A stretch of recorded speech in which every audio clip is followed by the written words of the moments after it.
Masih bersama kami dalam Fajar Berkah. Pasti berkah. Nah, Teh Kinan, Pak Ustadz, kita Betul. lanjutkan lagi ya. Ayo banget ya. Ini ada pertanyaan gak nih dari Kang Agung? Ada dong Teh Kinan. Nah, Pak Ustadz, apa yang terjadi dengan orang-orang kafir di neraka? Iya ya, suka penasaran kira-kira orang-orang kafir tuh di neraka diapain, disiksanya gitu loh Pak Ustadz. Iya. Yang terjadi di dalam neraka orang-orang kafir ya, pada hari kiamat bagaimana orang-orang kafir di neraka itu, jangankan di neraka, di hari kiamat juga orang-orang kafir itu sudah ketakutan, ketakutan sampai dia bercerita yang digambarkan oleh Allah Subhanahu wa taala di dalam Al-Qur'an. Orang-orang kafir itu kalau mendekati atau di hari kiamat juga dia sudah mengatakan, ya Allah, lebih baik saya sama ratakan sama bumi. Lebih baik sama ratakan sama bumi. Saking ketakutannya dia menghadapi neraka yang dia hadapinya. Padahal kata Allah, wala taktumunallaha. Kata Allah itu Allah tidak akan kecolongan sedikit pun dari apa yang telah ia kerjakan.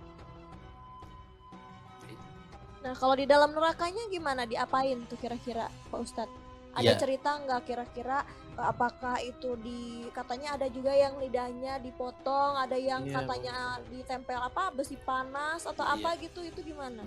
Kalau di neraka itu yang udah diceritakan tadi bahwa di neraka itu manusia ya disesuaikan dengan apa yang dia dikerjakan dosanya. Ada dosa yang meninggalkan sholat, dia pasti disiksa di dalam neraka sakwar itu, di dalam yang sangat meninggalkan sholat itu dia dihukum oleh Allah Subhanahu wa taala, disiksa di dalam neraka sakwar. Maka neraka sakwar itu neraka diperuntukkan untuk orang-orang yang meninggalkan sholat. Nah, kalau neraka jahanam yang tadi diperuntukkan oleh orang-orang meninggalkan sholat, melakukan perzinahan, melakukan kemungkaran. Begitu. Oke Pak Ustadz. Nah, tadi kan Pak Ustadz terkait dengan neraka ini yang pasti tentang tidak enak ya Pak Ustadz ya. Yeah. Nah, kita ke surga nih Pak Ustadz nih. Apa yang dimaksud dengan kenikmatan di surga nih Pak Ustadz? Apa aja sih yang ada di surga juga Pak Ustadz? Gambaran surga itu seperti apa gitu Pak Ustadz? Katanya sih indah ya Kang Agung. Gambaran di surga itu ada in ashabul jannatil yauma fi suhuli faqihun. Gambaran kenikmatan di surga itu. Sesungguhnya penghuni surga itu pada hari itu bersenang-senang di atas kesibukannya. Jadi penghuni surga itu bersenang-senang di atas kesibukannya. Kenapa diartikan di atas kesibukannya? Ya kesibukan menerima kebahagiaan dari Allah Subhanahu wa taala. Kenapa menerima kebahagiaan saking kesibukannya? Karena dia mengharapkan surga itu nunggunya ratusan tahun. Dia ingin masuk surga. Bahkan sambilan menunggu dia ingin masuk surga itu ada yang dijalankan kesabaran, ketawakalan, dan apa yang diperintah Allah harus dilaksanakan. Makanya di hari itu manusia penghuni surga sangat bahagia, bersenang-senang di dalam kesibukan. Wa azwajuhum fi dilalin ala araiki muttaqiun. Di surga itu orang-orang yang mentaati perintah Allah, dia bersenang-senang bersama pasangan-pasangannya. Dan dia bersandar di atas dipan-dipan yang dibuat oleh Allah Subhanahu wa taala dari emas. Lahum fiha faqihatu wa lahum ma yad'un. Di surga itu dia mendapatkan makanan yang enak-enak, mendapatkan buah-buahan, dan mendapatkan apa yang dia inginkan di surga. Salamun qaulam mir rabbir rahim. Kenikmatan yang paling sangat-sangat nikmat di surga itu yaitu ketika Allah Subhanahu wa taala mengucapkan salamun qaulan mir rabbir rahim. orang-orang penghuni surga mendapatkan salam sejahtera dari Tuhan yang paling bahagia. Masya Masya Allah, Allah. ya. Semoga kita masuk ke dalam golongan itu ya Kang Agung. Amin ya rabbal Amin ya alamin. rabbal alamin. Nah, ada pertanyaan lagi nggak dari Kang Ada Agung? nih Pak Ustadz. Pak Ustadz, terkait dengan seseorang nih Pak Ustadz, tanggapannya Pak Ustadz nih terkait seseorang yang mati suri dan seseorang itu menceritakan kesaksian bahwa melihat gambaran surga dan neraka itu seperti apa gitu, tanggapan Pak Ustadz, Pak Ustadz? Mati suri. Iya betul. Iya, katanya ada Suka yang ada ya Pak Ustadz yang kayak meninggal, gitu. katanya Pak Ustadz, terus Iya. pas begitu dia hidup lagi katanya dia udah pernah melihat surga, itu Surga, seperti iya ini, betul Pak Ustadz. neraka Dan itu digambarkan seperti ini. gitu Pak Ustadz. Kalau mati suri memang ada, tapi gambaran mati suri itu cuma hayalan aja. Hayalan orang-orang yang ada keinginan tapi belum kesampaian. Tapi kalau mati suri itu ya memang ada. Di mati suri itu memang ada ya Pak Iya, Ustadz. memang ya. ada. Kalau misalkan dia yang mati suri mendapatkan gambaran bahwa surga itu, ya itu cerminan untuk dia bahwa surga itu begitu indahnya. Ketika dia sadar dari mati surinya, ya bagaimana untuk meraih surga itu. Masya Allah. Jadi sebenarnya kalau mati suri itu gambaran-gambarannya bukan hal yang nyata ya, karena tidak ada yang pernah melihat juga ya Iya. Pak Ustadz. Gitu. Berarti belum bisa dipastikan kebenarannya Pak Ustadz dari Ya, kesaksian seseorang tersebut gitu ya. Tapi kan memang gambaran surga seperti itu, neraka seperti itu gitu ya Pak Ustadz ya.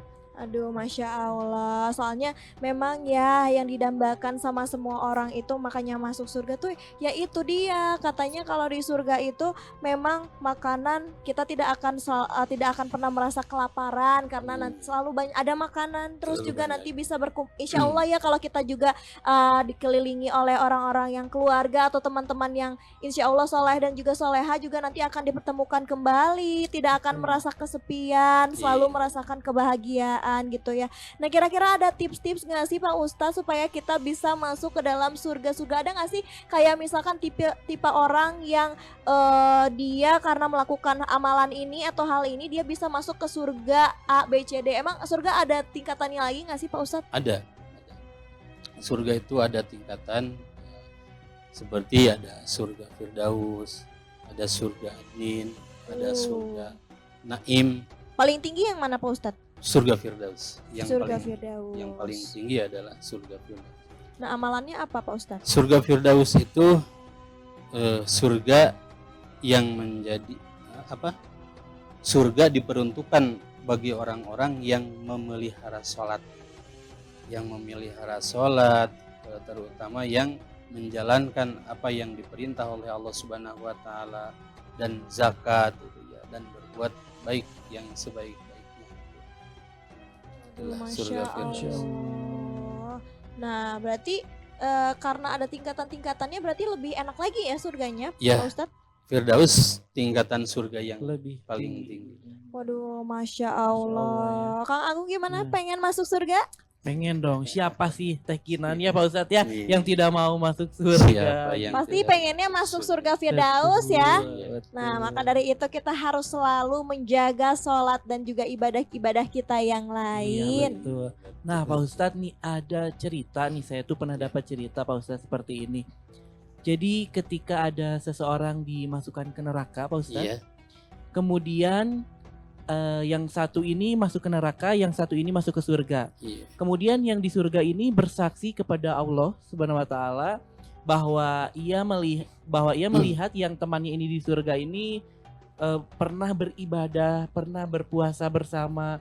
Lalu yang di neraka ini diangkat Pak Ustadz ke surga. Apakah cerita itu benar Pak Ustadz? Ya. Ada orang yang, bisakah orang dari neraka diangkat menjadi ke surga? Betul, Pak Ustadz. Ada orang yang di neraka lalu dikembalikan oleh Allah Subhanahu Wa Taala ke surga. Bukan Rasulullah Shallallahu Alaihi Wasallam pernah berkata di dalam hadisnya bahwa Allah Subhanahu Wa Taala pernah berfirman, keluarlah wahai ahli neraka yang di dalam kolbunya meskipun ada keimanan sebiji sawi pun dia dikeluarkan oleh Allah Subhanahu wa taala dari siksa neraka. Kemudian di situ melalui bisa juga masuk surga tapi melalui proses. Ada prosesnya Ada ya Pak prosesnya. Ustadz. Karena dikeluarin ke surga itu manusia kan enggak utuh. Kalaulah misalkan mau dimasukkan ke dalam surga, yaitu melalui proses dulu. Seperti prosesnya bagaimana cara ibu-ibu misalkan mau membersihkan, mau merapihkan pakaian-pakaian yang kotor itu. Ada ada pencucian, terus ada pemakaian deterjen, terus ada penjemuran, terus ada juga istrika, pakai istrika, lalu dimasukkan ke tempat yang nyaman, yang baik gitu, yaitu di dalam lemari. Ya, begitu juga orang-orang yang dijahit oleh Allah Subhanahu wa taala dari neraka mau dimasukkan ke surga itu melalui proses. Ya, ada prosesnya begitu Iya, ya Pak Ustadz. proses. Baik Pak Ustadz, semakin seru aja ya Teh Kinan ya. Betul sekali Kang Agung. Tapi kita akan ada break sejenak nih Pak Ustadz, dan saya informasikan buat pemirsa yang ada di rumah, jika ingin bertanya kepada Pak Ustadz bisa mengkontak kami di 0813 9447 7912. Jangan kemana-mana, tetap di Fajar Berkah Pasti Pasti berkah.